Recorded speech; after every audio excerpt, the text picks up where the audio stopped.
Queridos irmãos e irmãs, prezada comunidade, hoje também celebrando esse tríduo, primeira noite do tríduo em preparação à nossa festa da nossa padroeira.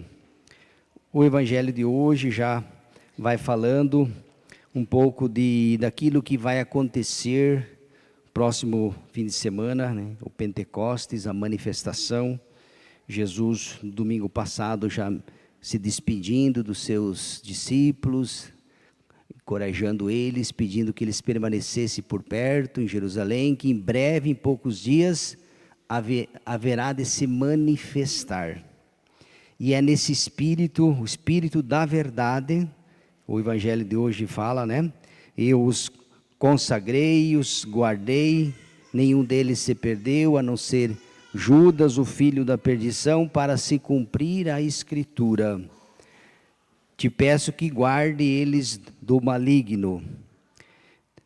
O evangelho de hoje nos mostra o Espírito Santo, que vai ser o protagonista, vamos dizer assim por diante, é aquele que vai animar e vai fortalecer os discípulos, os apóstolos, esse mesmo Espírito que nós também recebemos, que foi derramado sobre os nossos corações, e é na força desse Espírito, do Espírito Santo, o Espírito da verdade, que nós somos chamados a levar no mundo, a evangelizar as realidades do mundo em que nós vivemos hoje.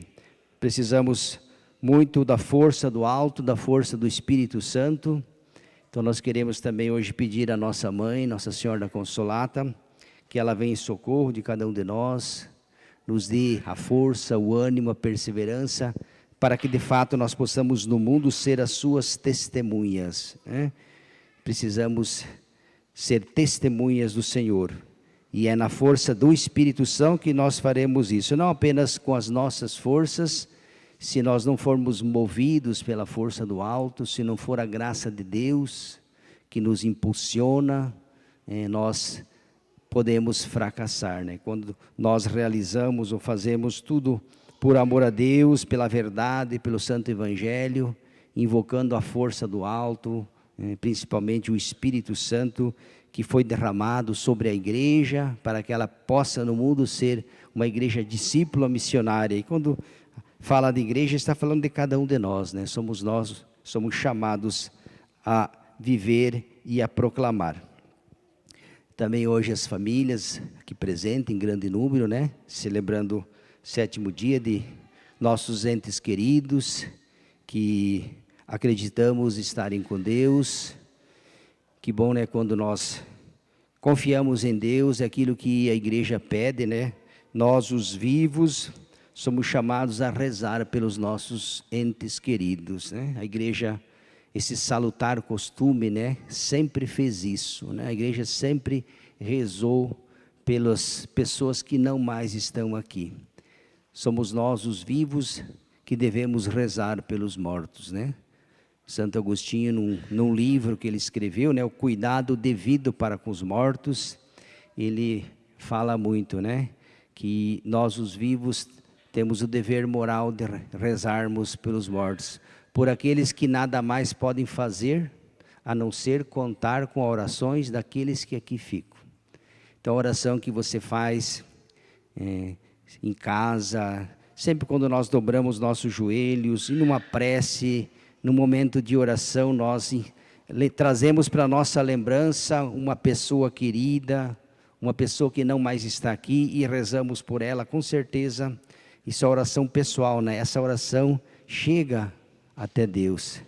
E o sacrifício da Santa Missa, por excelência, Também nesse livro, Santo Agostinho fala muito, que se nós quisermos lucrar benefícios, favores espirituais para os nossos entes queridos, ele ensina essas duas práticas, a oração, que nós fazemos, e o sacrifício da Santa Missa oferecido no altar do Senhor.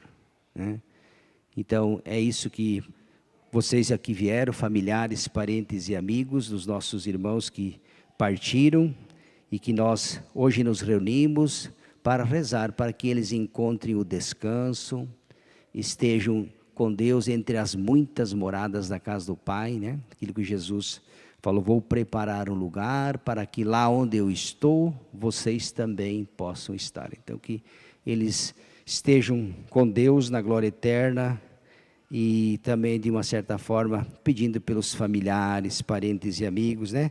Sempre fica a dor, a tristeza, o vazio, né? Um sentimento que às vezes está lá dentro de nós, porque não é fácil, né?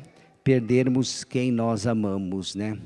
O apego ao corpo, à vida, é da natureza humana, né? A nossa natureza, ela reclama a vida, né? Deus não nos fez para a morte, né? Nem para a dor, nem para o sofrimento. São as consequências do pecado, né? E nós sofremos, nós trazemos no nosso corpo essas marcas, essas feridas da alma. Mas é a palavra de Deus que nos conforta. Então que os familiares, parentes e amigos dos nossos irmãos pelos quais estamos rezando hoje, né? Sejam confortados pela palavra de Deus, né? Onde diz que para quem crê, a vida não é tirada, mas é transformada, né? Cessa uma maneira de viver e inicia-se uma outra forma de viver, junto com Deus. Então, os nossos profundos sentimentos, as nossas orações e a certeza de Deus que está conosco, caminhando, que lhe dê ânimo, fortaleza e também console os corações enlutecidos, né, entristecidos, dos nossos irmãos e irmãs que nessa noite nós estamos rezando. Louvado seja nosso Senhor Jesus Cristo.